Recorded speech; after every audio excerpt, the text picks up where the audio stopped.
Hey y'all, welcome back to Today in Music History for December 3rd.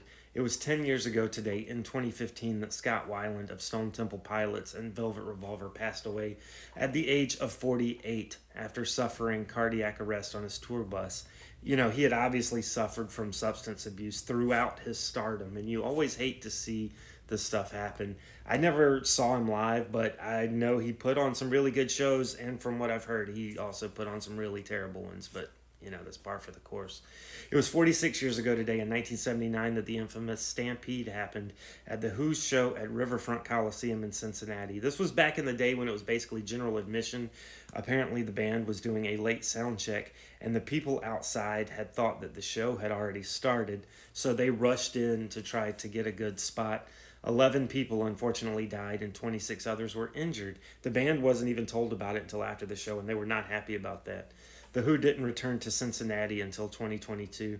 It was 49 years ago today in 1976 that Pink Floyd's giant pig Algie got loose and flew away.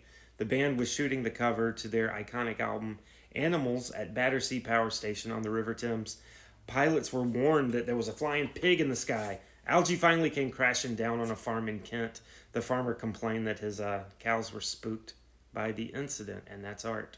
And a bonus one for you real quick. It was 56 years ago today in 1969 that the Rolling Stones recorded Brown Sugar at Muscle Shoals. It became a #1 hit in the US and a #1 hit on my Facebook page. And happy birthday to Montel Jordan, who turns 57 today.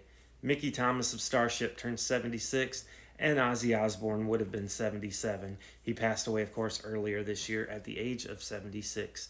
Tune in tomorrow for another Today in Music History, and in honor of Ozzy, have a crazy fucking day, y'all.